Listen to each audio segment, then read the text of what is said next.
So, today we are going to be looking at the subject of women.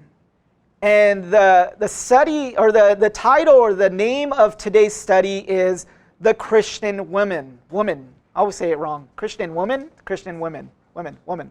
Christian woman.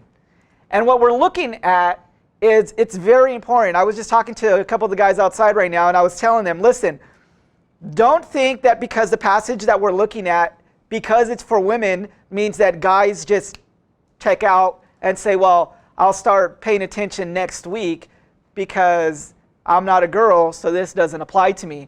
Well, actually, it applies to you so much, because you girls in here, this is a guidebook. This is an outline, a cheat sheet of what you are supposed to be like. So you look at what we're going to be studying this evening, and then you can say, that's what I'm supposed to be like. That's what I'm striving for. This is what I'm supposed to be portraying, this picture that Paul paints this evening. But for you guys, it is very, very important. Probably the second most important decision that you will ever make in your life is what? Who you marry. Who you marry is probably the second most important decision that you will ever make. First important, obviously, is whether or not you're going to commit your life to the Lord. That's the most important decision that you'll ever make. What are you going to do about Jesus Christ? Secondly, who are you going to marry? And for you guys, you should be taking more notes than the girls probably, and say, what I need for a prospective wife is for her to be these things. Because if she's not, you are in for a heap of trouble. You, my friend, are in for a world of pain if she's not. Because the Bible tells us that two sinners coming together to join one life means twice as many problems. It's not just you. And you know that we have a lot of problems individually. Now think about someone else bringing their own problems and pouring them all on you. That's a lot. And so what we need is someone to be Christ-like, just like we need to be Christ-like as well. So when we get into the section about a godly man, which we will, so don't hesitate and sit back and think like, oh, it's only for the girls. Trust me, we will get to the qualifications of being a godly man. And at that point, it's going to be the roles reversed. You girls better be taking a bunch of notes, because this is what you need for a prospective husband. As for this evening, the guys will be paying attention, because this is what you need in a prospective wife. So for you girls in here, pay attention. For you guys in here, you got to pay attention as well. Very important. Second most important decision you will ever make. Third most important decision is, got to be a Dodger fan. Got to be a Dodger fan. That's the third most important decision. Am I going to be a Dodger fan? Of course. That should just kind of be already. I'm just kidding. But really, though, be a Dodger fan. And so, what we have in our generation that's been going on for a while now, for decades, has been Satan attacking the roles that God has given to men and women. God has given particular roles for the men, and He has given particular roles for the women. And God identifies them, outlines them, defines them for us, but the world, through Satan, is trying to redefine it and change it and attack it. And we see it. How many of you guys have been told, maybe in school or by other friends, that the whole idea of genders is starting to to become a blurred line? Are you a guy or are you a girl? Well, I don't know. We have to wait and figure out. That's what they're saying about little kids now. You have to wait and figure out, is it a boy or is it a girl? We don't know. We can't assign a gender. We have to wait until that kid is old enough to decide what they want to do. The lines are being blurred by our society, by our culture. And one of the biggest tools of Satan has been the feminist movement. It's been a movement that has attacked God-ordained roles and function and design, and the feminist movement has been going on for years. But now it's gotten so popular and it's gotten so big that it has infiltrated even into the church. A lot of regular churches that you thought were really good, that now are starting to change their stances on things that historically, and especially in Christianity historically, have been held on to for thousands of years. And now churches are starting to change their mind and saying, oh, well, maybe we interpreted that passage wrong. Or maybe they interpreted the passage wrong 2,000 years ago, but now we got it right. You see, we're more enlightened now, we're smarter now, we're better now, we have better resources now. And so now we get it, but back then they didn't. And there's a lot of churches that are falling under the pressure of mainstream society and culture. And it's all being brought about by this feminist movement, the feminist movement. The feminist movement, my goodness, it's a scary thing. I'm going to read a couple of quotes from some feminists. Never thought this would happen, but here we go. A woman by the name of Sheila Cronin, if you guys have ever heard that girl's name, if you have, come and see me after service, I can bop you over the head. Sheila Cronin, she is the leader of the feminist organization NOW, which is National Organization for Women. She says this, quote, "Since marriage constitutes slavery for women, it is clear that the women's movement must concentrate on attacking this institution. Freedom for women cannot be won until the abolition of marriage." We can't have marriage because marriage makes women slaves. That's what she is saying. In a weird way, it's kind of right. And hear me out here. In a weird way, she's kind of right, but not only for the women, but also for the men. Because we are all slaves to Christ, not to each other. Okay? So technically, we are slaves. We all are slaves. You're a slave to sin and Satan, or you're a slave to righteousness and godliness. So yes, we are slaves. Not to mention, and don't go and read this passage because this is too mature for you guys, but when you jump over to 1 Corinthians chapter 7, Paul tells husbands and wives, he says, hey husband, your body does not belong to you, that belongs to your wife. Hey wife, your body does not belong to you, that belongs to your husband. You don't own it anymore, your husband does. Husband, you don't own your body anymore, your wife does. And so in a sense, kind of, I guess, but not in the sense that she's talking about, marriage constitutes slavery for women. So it's clear that the women's movement must concentrate on attacking this institution. Freedom for women cannot be won until the abolition of marriage. Abolition of marriage. We got to let it go. Remove it. Another feminist writer online, she writes this. She says, I do, listen, I do, not I do not, I do want to be able to explain to a 9-year-old boy in terms that he will understand why I think it's okay for girls to wear shirts that revel in their superiority over boys. And then she goes on and she says, in general, I support a girl's right to offend any member of the opposite sex who happens to cross her path. She said that she was buying, that her son, who she's talking about here, a 9-year-old son, her 9-year-old son wanted to buy a t-shirt that says that he beats his mom in video games. And she's like, well, I'm going to buy a t-shirt for your sister that says boys are stupid. And then he says, that's mean. And she's like, it doesn't matter. Girls are better than boys. And I was like, what the heck is she talking about? That's mean to tell you're a 9-year-old kid. In general, I support a girl's right to offend any member of the opposite sex who happens to cross her path. You cross my path, I'm going to offend you, and that's okay because that's what I believe. Feminist thinking. A woman by the name of Robin Morgan, who is the editor of Miss Magazine, a feminist magazine, she says this, I feel that man-hating is an honorable and viable political act. Man-hating is an honorable and viable political act. You guys know this famous actress, or maybe you don't know, this famous actress, Sharon Stone, very famous actress.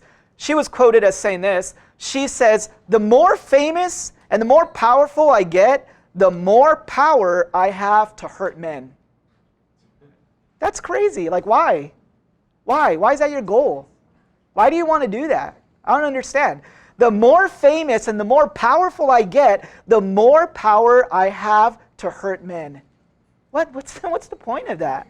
And then lastly, here's the last one here. Lastly, this is the radical feminist activist. Her name is Andrea Dworkin. You can already tell by her name that this is going to be bad. Her name is Andrea Dworkin. If I'm pronouncing it wrong, that's okay. She's a radical feminist. It might be Andrea. I don't know. But it's Andrea Dworkin. And she really puts the cherry on top of the sundae when she very explicitly says this. Listen, quote, "I want to see a man beaten to a bloody pulp with a high heel shoved in his mouth like an apple in the mouth of a pig." That's what she says. So, you see, this feminist movement is not about equality. It's not about being treated equally and having same rights and the same respect and honor. It's not about that. It's about power. It's about wanting to be better than the men. It's about wanting to prove yourself higher than men, smarter than men. And what this is really, the whole feminist movement, it goes against everything that the scriptures teach regarding the role of women. In a culture that devalued women, Christianity was the first one to really raise them up. J.R. Miller writes this. He says, the woman who makes a sweet, beautiful home, filling it with love and prayer and purity, is doing something better than anything else her hands could find to do beneath the skies. A true mother is one of the holiest secrets of home happiness. God sends many beautiful things to this world, many noble gifts, but no blessing is richer than that which he bestows on a mother who has learned love's lessons well, and she has realized something of the meaning of her sacred calling. That's awesome. That is awesome. Richard Phillips writes this. He says, a woman was given not for a man's whims, but for his character. She elevates him in true masculinity. It takes a woman to make a real man. And what I would say to that, from my own experience with my own wife, I would say that it takes a woman to make a whole man. Because I have many areas of lacking. I have many areas of failure. I have many areas of weakness. We all do. But what God does when he joins two to become one is he oftentimes allows your weaknesses to be your partner's strengths. And in my case, that is true. A lot of the things that I'm not good at, Kimmy is really good at. And so she not only balances me, but it completes the areas that I lack. So Richard Phillips says it takes a woman to make a real man, and I would say it takes a woman to make a whole man. Because we have a lot of failure, we have a lot of errors, we have a lot of areas that need improvement. There's a lot of things that I've done that I probably wouldn't have done in a positive way. There's a lot of things that I've done that I probably wouldn't have done without Kimmy, because she pushes me and she drives me and she encourages me and challenges me. And she knows as well as I know, as well as probably some of you guys won't know. You guys won't, because you guys are all way younger. But my family would. And they would know this, that if it wasn't for someone pushing me and driving me and motivating me, then I probably would still be working at the mall. I was working at the mall for the longest time. And I was cool with it. I enjoyed it. I thought it was fun. I was like, all right, cool, I'm good. I'll just stay here making $6 an hour. That's all good. Whatever, I'll work 3 days a week. That's cool. As long as I get free Cinnabon, whatever, I don't care. But we need that encouragement. We need that challenge. And what the Bible teaches us is that women are raised up because of the Christian faith. Proverbs 31 tells us that a woman who fears the Lord is to be praised. Galatians 3 tells us that there is no value difference between men and women. They're all the same. In God's eyes, when he looks at a man and he looks at a woman, he doesn't say one is more valuable than the other. He says you are equal. In Genesis 1, it reminds us that men and women both bear imago Dei, which is the image of God. We are image bearers. I am an image bearer. My wife is an image bearer. You men are image bearers. You girls, you women are image bearers. All of us. We all bear the image of God. Deborah was a judge of Israel. God used a woman, Mary, to give birth to Jesus Christ. What greater honor could there have been given to a human being than to birth the God-man? He gave that privilege and honor to a woman. It was women who first saw the resurrected Christ. It was Esther who God used to save his nation. It was Ruth who saved the royal line that led to Jesus. Women have such an important role in Christianity, not only in the Bible times, but listen, even now. We need Christian women to stand up, to rise up to the occasion and fulfill their God-given role. Not only the days of old. Don't just look back and say, oh, Ruth, man, you were so awesome, Ruth. You be awesome. Don't just look back and say, oh, gosh, Esther, you were so cool. You be so cool for God. You be that person. And all it takes is someone with a willing heart. Someone who has made themselves available to the will of God. And so what does a Christian woman look like? What is her role? So tonight, Paul addresses women. What do they do? What do they look like? How should they behave? And we're going to look at 6 things, okay? We're going to look at their appearance, their attitude, their evidence, their role, their design, and their contribution. Okay? What does a woman have to offer the world? What does she have to offer the world?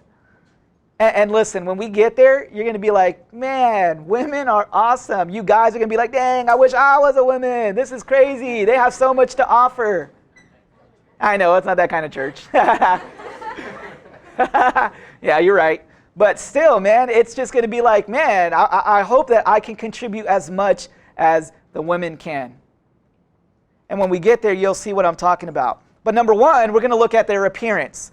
And so here's what we're going to do. We're going to look at their appearance, but we're going to look at verse 9. And we're going to look at the beginning of the verse, and we're going to jump to the end of the verse. So let me read what I wrote down here, and you guys kind of see where I'm at. Number 1 is their appearance. What is a godly woman's appearance? Now, before we move in, number 1, we have to remember that Paul is writing to Christians in the church. So when we see what is a godly woman, he's talking about what is a godly woman's role in the church, specifically, okay? So this relates to women's life in general. How does a girl behave? What is she supposed to do? But specific to the context of what we're looking at, Paul is instructing behavior for the church. So just remember that. Keep that in the back of your mind, especially when we get to like verses 14, when we get to verses like 12 and 13, and then it's going to be a little bit more clear why I mentioned that. But notice here in verse 9, regarding a woman's appearance. He says, likewise, I want women to adorn themselves with proper clothing. And then jump to the end, not braided hair and gold or pearls or costly garments. So Paul uses the word likewise. And he uses that word here because if you remember, a couple of weeks ago, we left off talking about the role of men in the church. Look up to verse 8. In verse 8, Paul says, therefore, I want the men, remember, that was specific to men.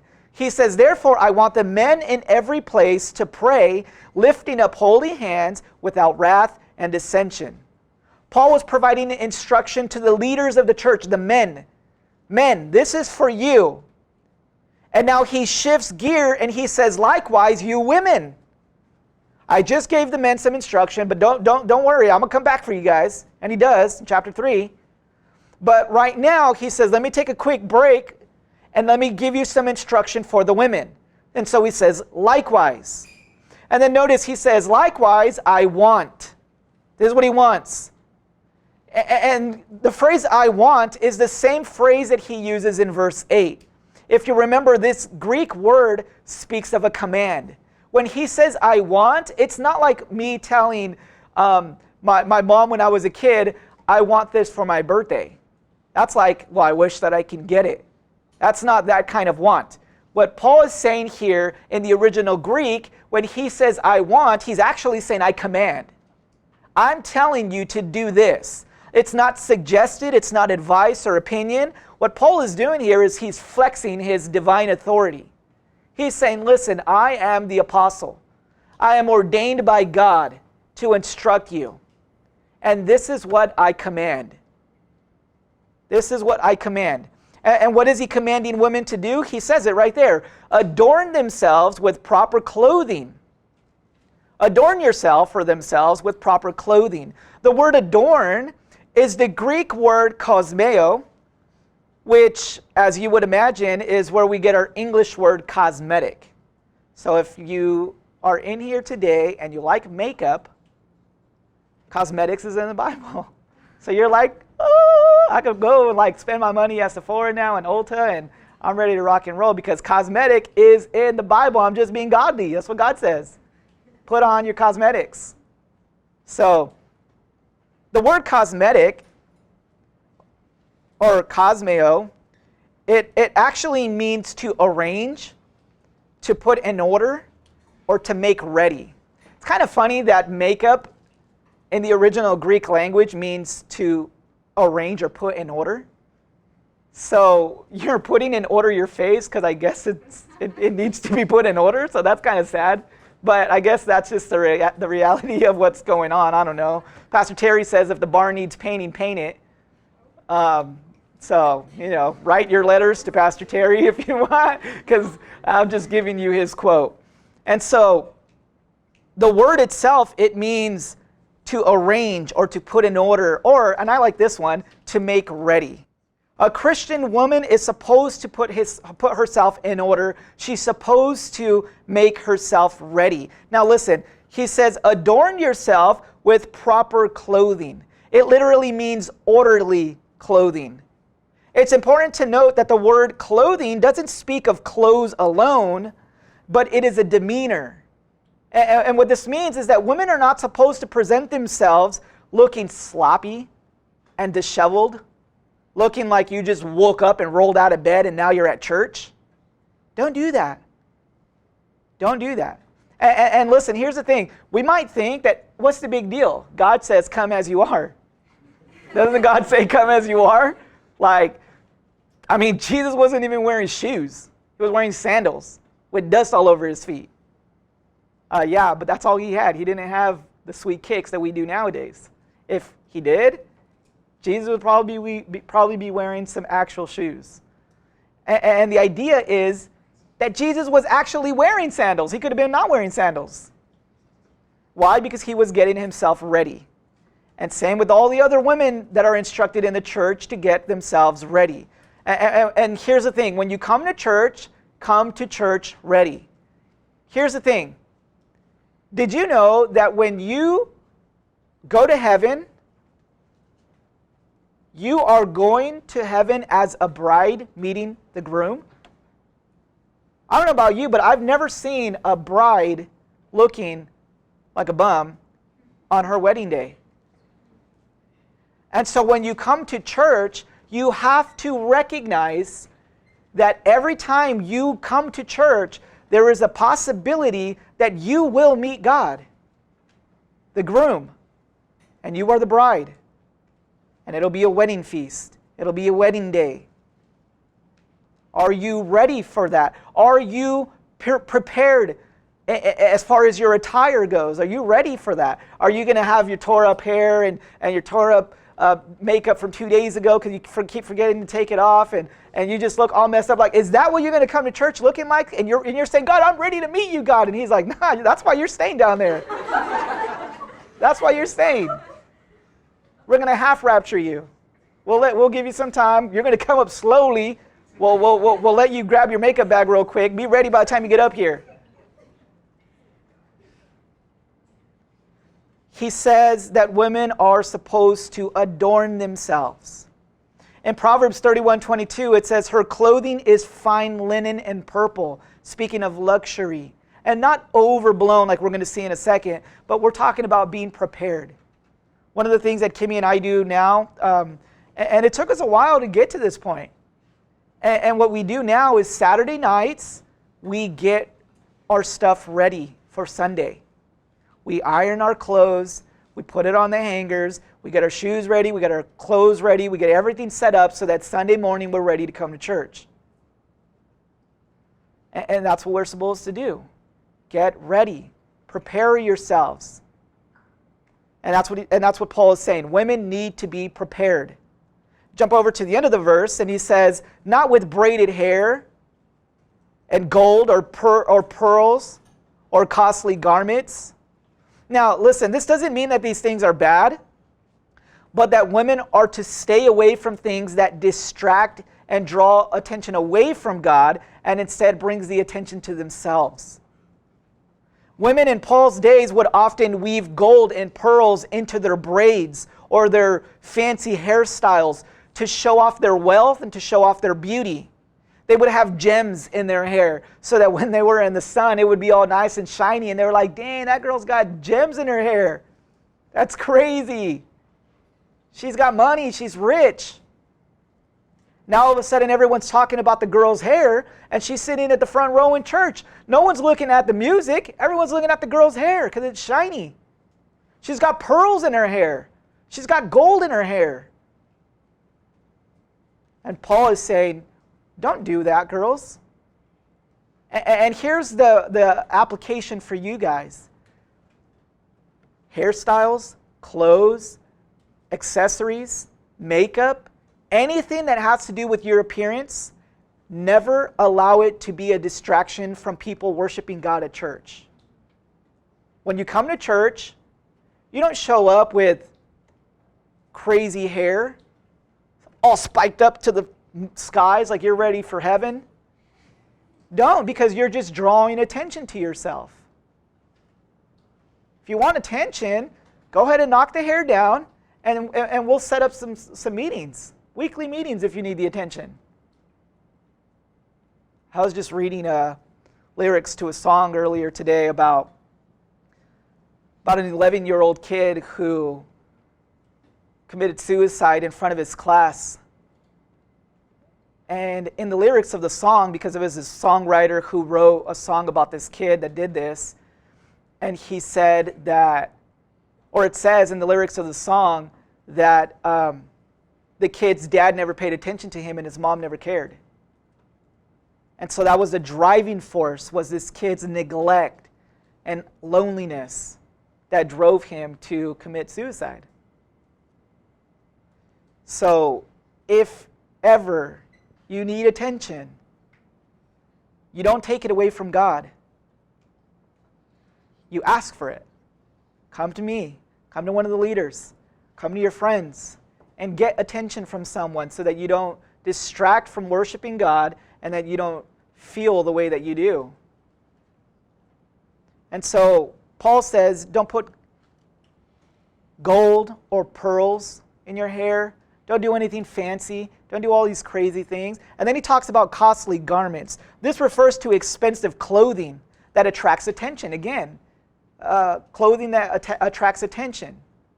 Don't come to church with a big old tracksuit that says Louis Vuitton on the back. We're in Rialto. Who the heck has a big old Louis Vuitton? No one could afford that here.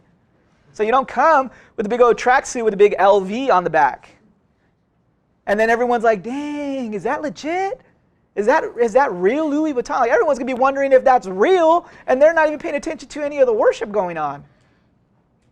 No one's paying attention to the message. Everyone's wondering which callejon you got that at from LA. Which street did they get that from? I need that. That looks legit. Most women in Paul's days would have one or two nice dresses their whole life. They would cost anywhere between 500 to 800 denarii. 1 denarii was 1 day's wage. 500 denarii, can you imagine? That's almost 2 years of work. And they would have 1 or 2 dresses that would cost them that much in their whole life. And the rich women in Paul's days would come in with dresses that were worth 7,000 denarii. That's a lot. One first-century historian describes a dress that an emperor's wife wore that in today's day would be worth several $100,000 of our U.S. American money. Meaning she showed up to the kingdom and said, check out my multi-$100,000 dress with gold and jewels and probably all this other stuff on it. I mean, I can't even buy clothes at full price. Here's this girl, $100,000 dress. That's insane. And exactly what she did is what Paul is telling us not to do, telling the women not to do. Don't attract attention to yourself. And then real quick, side note, before we move on to the next one, and this one by itself should be a reason to never do this, because the prostitutes used to do it. The prostitutes would wear gold chains, they would gold bracelets, gold earrings, they would wear jewels, they would wear a bunch of makeup, they would wear all this fancy clothes so that they can be singled out. So when you saw her, you knew she's a worker. She's a worker, she's for hire. And so Paul says, you don't want to be associated with those girls, do you? So don't do it. Don't wear costly garments, don't put on all that makeup. Don't do your hair in all these fancy styles that are going to distract attention from worship. Instead, be godly. And we'll get there right here. The second one. The second thing that Paul talks about is a godly woman's attitude. And he mentions it there in the middle of verse 9, modestly and discreetly. This is a Christian woman's attitude. These two attitudes characterize a woman's approach to the way that she presents herself in appearance, but also the way that she conducts her behavior. Modestly and discreetly. Modestly is the Greek word aidos, and this word is only found in this passage, and it speaks of modesty with humility. The idea is that a godly woman would be embarrassed if she was a distraction in church. That she would be ashamed if her appearance caused any other woman to envy her or any man to lust after her. The word also implies that you would reject anything that is dishonorable to God. To be modest, the Greek word aidos, means that you reject anything that's dishonorable to God. If you are a godly woman, you never want to cause any one of your brothers or your sisters to stumble. And I'm grateful for this passage, and I'm grateful for this being lived out in my own life, because when we're getting ready on Saturdays, Kimmy's going through the closet and she's like, no, I'm not going to wear that one because it's church. Nope, not that one because it's church. And it's not like Kimmy has a bunch of crazy clothes. It's just like, well, I'm not going to wear those shorts. It's church Sunday. I can't wear shorts on church Sunday. It's church. As a matter of fact, I think, and not to like put you on the spot, but you changed today, right? You were wearing shorts because it was hot, and you were like, I'm changing. Because I can't go to church wearing my shorts. I feel awkward about it, and this is the attitude that it's talking about. I don't want to cause anyone to stumble. I don't want to be anything. I want to be above reproach. I want to be modest. I want to have humility, and so I'm going to take away any possibility that I'm going to be a distraction. In Matthew 16, verse 6 and 7, Jesus says this, whoever causes one of these little ones who believes in me to stumble, it is better for him that a heavy millstone be hung around his neck and that he be drowned in the depths of the sea. Don't ever cause anyone to stumble. Girls, you know if you're wearing something that is sketchy. If you're thinking that it's probably sketchy, then change. If you're thinking, oh, I don't know, is this too short? Is this not too short? Okay, just change. If you're thinking about it, it's too short. That's your conscience telling you you need to change. Don't sear your conscience. That means that you just keep rejecting what your conscience has to say, and eventually you're not going to think about that anymore. You're not even going to care. The word discreetly speaks of self-control, specifically over sexual passions. Self-control is extremely important in the life of a Christian. If you have no self-control, then you are lacking the power of God. In Galatians 5, Paul tells us that self-control is a fruit of the Spirit. Having self-control is part of what testifies to the fact that you are a Christian. A godly woman is modest, humble, ashamed of sin. She hates anything ungodly. She's discreet, and she has self-control. These are the attitudes of a woman of God. This is what her thinking is like. This is what her attitude is. I don't want to cause anyone to stumble. I want to remain humble. I want to be discreet. I want to be modest. That's the attitude of a godly woman. Number 3, we look at their evidence. This is a godly woman's evidence in verse 10. He says, but rather by means of good works, as is proper for women, making a claim to godliness. The godly woman produces godly work. That's easy. A godly woman produces godly work. The evidence to show that a woman loves God is her good works. We talked about this back in James. Your good works is your evidence to show that you believe in Jesus Christ. Paul just finished saying that it's not gold, it's not pearls, it's not expensive clothing that makes you a godly woman, but rather by means of good works. It is your good works. Good speaks of genuinely good. It doesn't just look good. You didn't just help that old lady across the street. It's the intention, it's the motivation, it's the heart behind the action. It's genuinely good. You didn't do it just because she was in the way, so you helped her across the street so you could speed 100 miles an hour down the road. You didn't help her across the street because you thought she was going to give you some cash money. You helped her just because you thought that she needed help. That's just genuine good works. And then notice what Paul says about these good works. He says they are proper for women making a claim to godliness. The word proper can be translated to appropriate or suitable. It is appropriate. It is suitable for a godly woman to do godly work. It's appropriate because it's natural. And then he says making a claim. It is proper for a woman who is making a claim to godliness. The word making a claim, or the phrase making a claim, is actually one word in the Greek, and it means to make a public announcement. So your good works are not hidden. Your good works are not done in secret or in disguise. Your good works are being shown to everyone. Everyone sees your good works. Everyone knows you're a Christian. Oh yeah, so-and-so is a Christian. I can tell. I always see them doing good works. I could see it, the work of God being done and completed in her life. Good works is a sign of godliness. Godliness refers to reverence for Christ. The godly woman loves God. She honors Him. She respects Him. She reveres Him. And her good works are evidence that she has a relationship with God. Listen to these verses. John 14:23. If anyone loves me, he will keep my word, and my Father will love him. Basically, if you love me, then do what I say.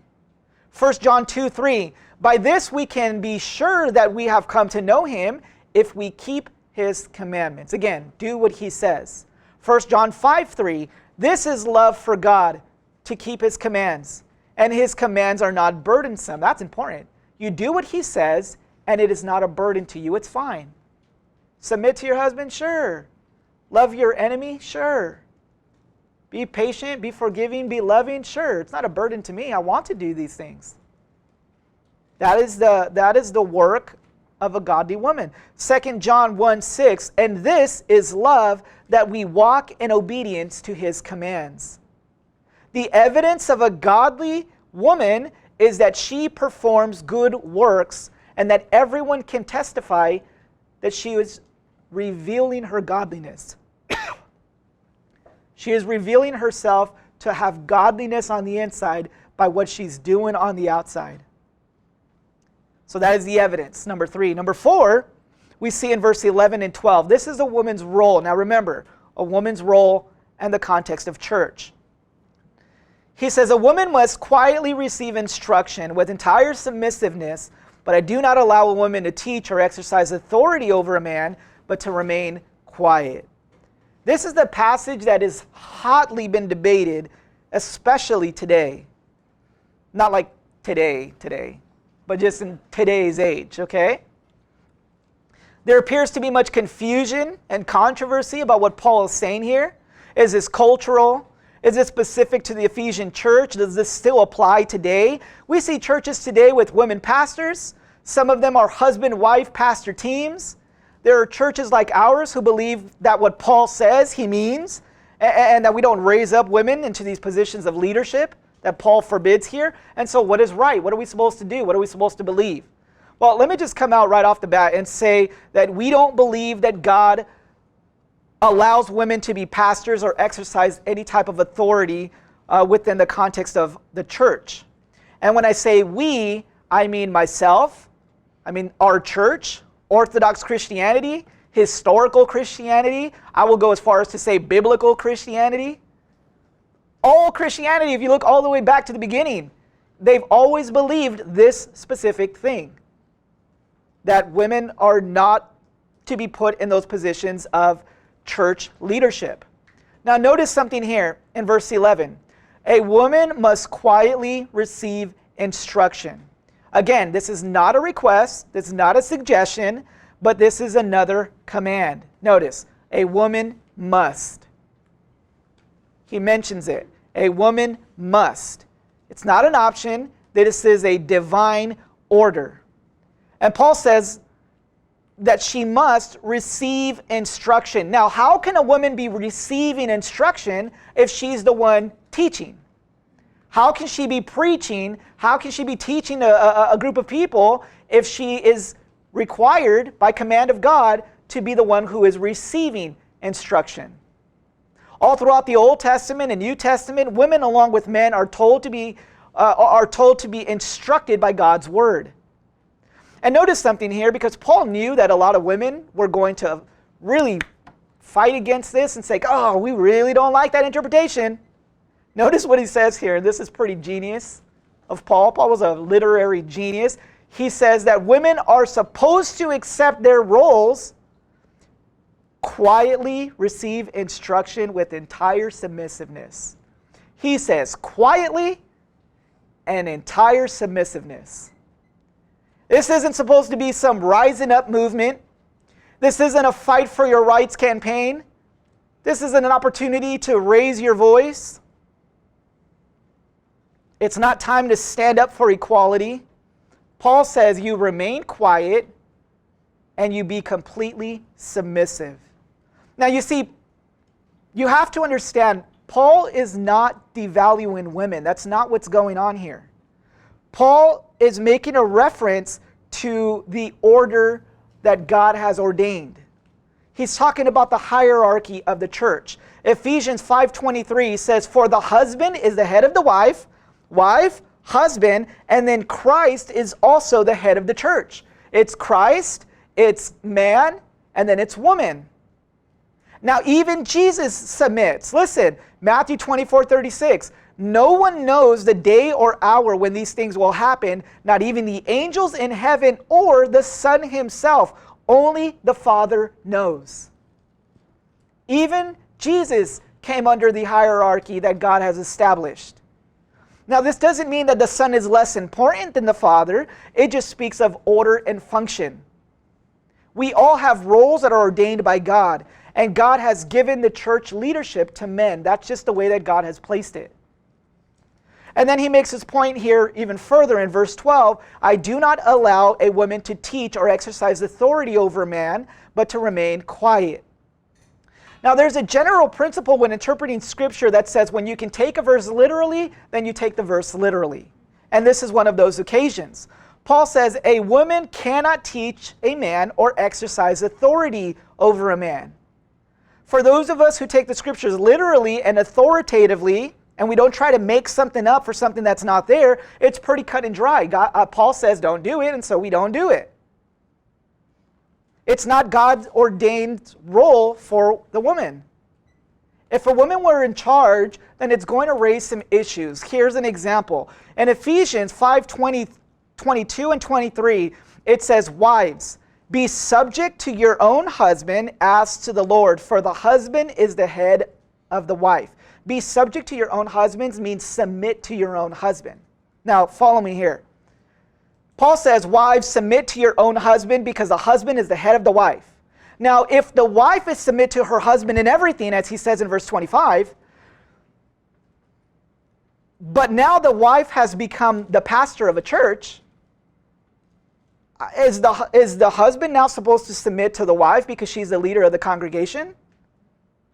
Or is the wife still somehow supposed to submit to the leadership of the layperson, even though she's the highest authority in the church as the pastor? Do you see how that creates a problem? It creates a problem. And God obviously is described as a God of order. He wouldn't create confusion. And so it's quite clear, not only from this verse, it could go real extensive into this explanation, but it's quite clear, even from that very simple example, that God, he didn't create something to make us confused. Man is supposed to lead the church. Woman is supposed to fall under that authority and leadership. When a woman is in charge, it creates conflict for the man because the man is supposed to be in charge of the wife.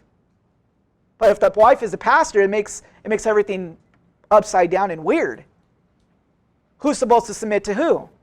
So you see, it creates issues. Now, one thing really quick before we move on. This doesn't mean that women is not allowed to teach at all. They just are not allowed to exercise authority in the church in an official position. In Acts 18, we see Priscilla and her husband Aquila. They're instructing Apollos. In Titus chapter 2, Paul instructs the older women to teach the younger women. So women are given a role to teach, but in private, in face-to-face teaching other women. They're not supposed to exercise the role of authority over men in the context of a church. So if you have a gift of teaching, awesome, you have a gift of teaching, but you teach other women. You cannot teach a group of men. That is not God's ordained role for you. So, women are called to teach other women, but not in an official capacity. Girls, women, are allowed to do everything else. You can pray, you can worship, you can serve, you can use your gifts, you can do everything else inside the church. God just says you cannot lead the church. You cannot be the pastor of the church. And so that is the woman's role within the body of Christ. Number 5. Number 5 is this. Their design. This is a woman's design. The way that God has designed men and women. Verse 13 and 14. It says, for it was Adam who was first created, and then Eve. And it was not Adam who was deceived, but the woman being deceived fell into transgression.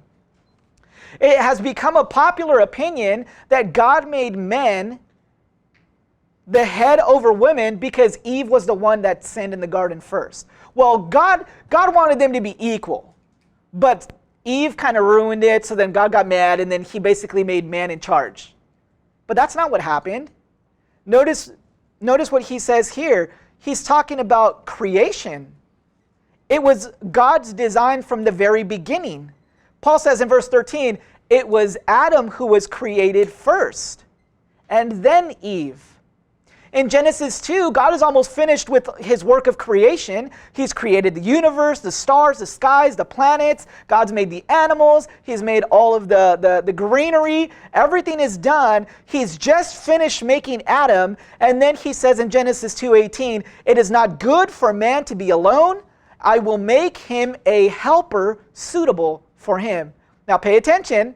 This is before the fall. Eve wasn't even created yet. And God says there in Genesis 2, I will make him a helper. God had already ordained that Adam was going to be the head of that unit. He said Adam is first, woman is going to be second, and she is going to come under the leadership and authority of her husband. She is created to be his helper. God didn't say of Adam, oh man, I really messed up with that guy. Let me go ahead and create a woman because she's going to be better. She's, your first one, you got to throw it out. Second one, you have a chance to perfect it. And now this is why women are awesome. So she's going to be in charge. That's not what happened. God says there in Genesis 2, woman is created to be man's helper. This is the order of God's creation. This is the woman's function. This is God's design.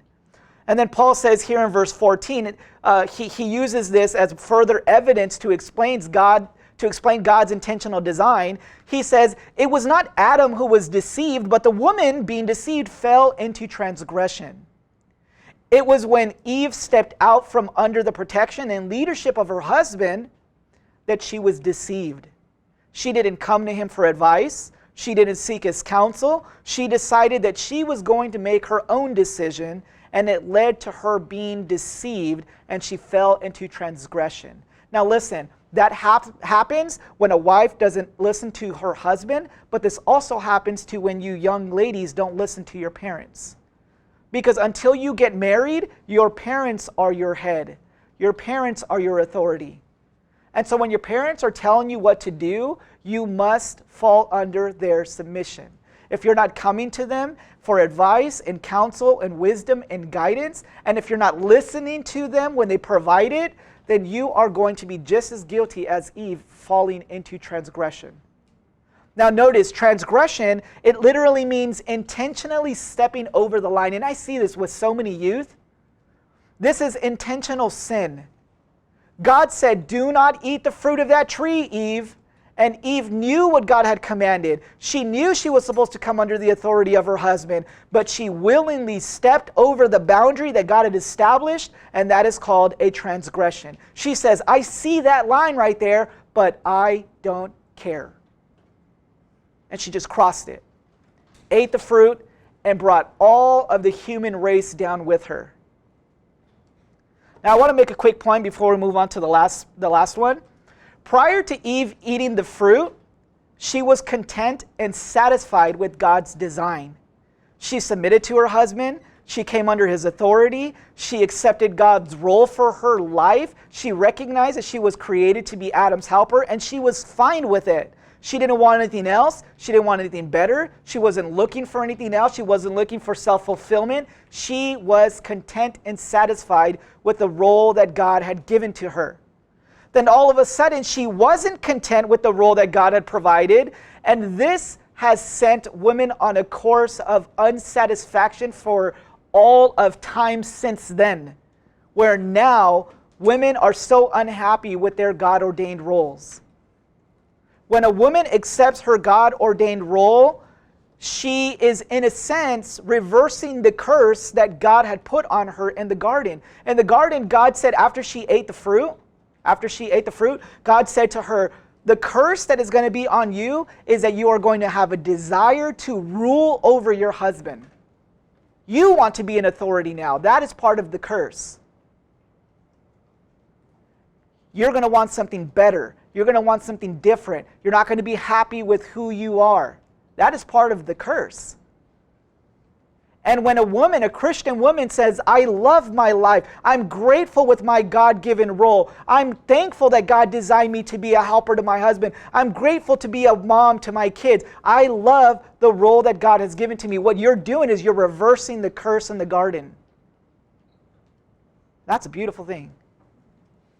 The author of the book, Biblical Womanhood in the Home, Nancy Lee DeMoss, she writes this, and it was too good to pass up, so it's kind of long, but whatever. I'm going to read it because it's really good. It says this, in contrast to the wise woman, the foolish woman is not content to be a keeper at home. She is not satisfied with where God has put her. And one of the things the feminist movement has done so successfully is stir up discontent in women with being homemakers and to convince them that other pursuits can increase their sense of self-worth. Fueling discontent and pushing women out of their homes in search of greater meaning and satisfaction has resulted in off-the-chart stress levels for many women who no longer survive without pills and therapists. The greatest spiritual, moral, and emotional protection of a woman will ever experience is found when she is content to stay within her God-appointed sphere. This does not mean that she never leaves her house, but rather that her heart is rooted in her home and that she puts her family's needs above all other interests and pursuits. That was so good. God's design is perfect. And a godly woman is content in the way that God has created her. She isn't striving for something else. She's not striving for something better. She is satisfied in knowing that God has created her for such a time as this. Listen, girls, understand that you are here living in 2020 in the Inland Empire, coming to this church, living with your family by the perfect ordained will of God. This is exactly what He wants. You don't go out searching for something else. You don't go out searching for a greater meaning, for a better life, for a better way, because where God has you is exactly where He wants you to be. And the reason why you're so unhappy is because you're looking for something else. Be content with what God has provided. When you're unhappy, you're telling God, you don't know what I want. And that's blasphemous. Because He knows you better than you know yourself. The godly woman isn't searching for identity because she already knows who she is. She is a daughter of the King. She is a co-heir with Christ in sharing in His glory and sharing in His suffering, and she has the scars to prove it. Lastly, the contribution of a woman in verse 15. It says, "But women will be preserved through the bearing of children if they continue in faith and love and sanctity with self-restraint." The word preserved is often translated in Bibles as saved. Some of your Bibles might say that, that women will be saved through childbearing, but this, of course, is a strange translation of the word. Of course, Paul is not intending to say that a woman's only saved if she has kids. That's not true. This would go against everything that Paul says in Ephesians when he says that grace is what saves you. So the word that's used in the New American Translation is a better word used in the Greek. He says preserved. The word preserved comes from the Greek word that means to heal, to deliver, to rescue. Now, why does he use those words? Because remember, back in verse 14, Paul tells us that Eve was the one who sinned in the garden. It was Eve who brought sin into the world. Can you imagine the stigma that was carried around by Eve as she walked around the earth knowing, I'm the one that brought death into the earth? Every single person after me is going to die because of what I did in the garden. Can you imagine that shame? Can you imagine that guilt? And so God says, Eve, you are going to be healed through the bearing of children. Now, why does he say that? He says that because in one act, she brought sin into the world.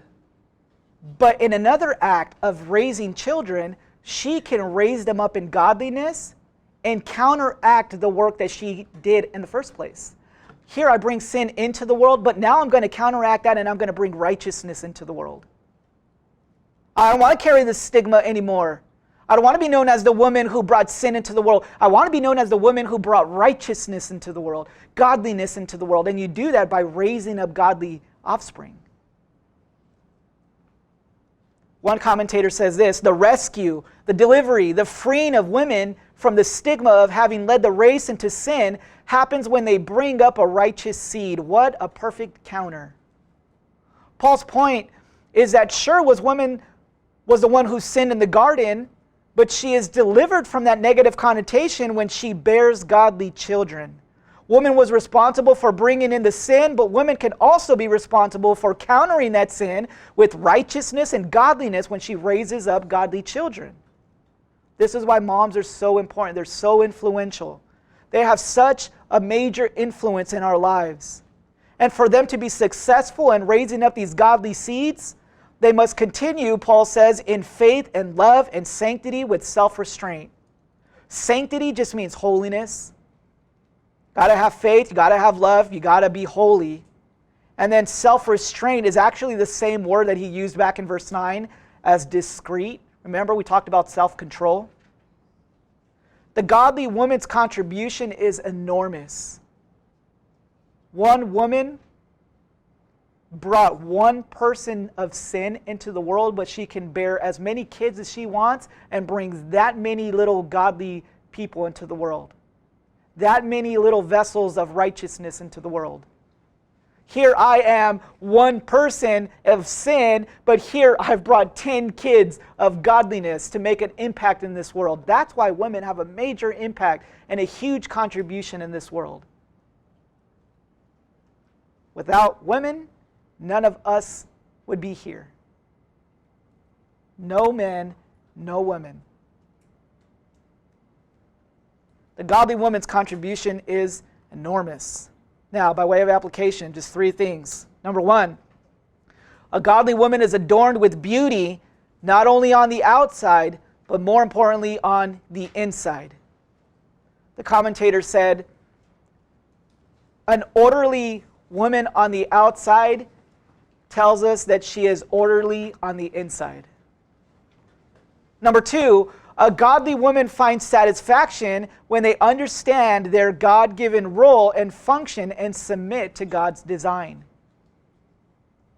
Godly women find satisfaction when they understand their God-given role and their function and they submit to God's design. And then lastly, godly women make their love for God known by the way they fulfill their role as women, wives, and mothers.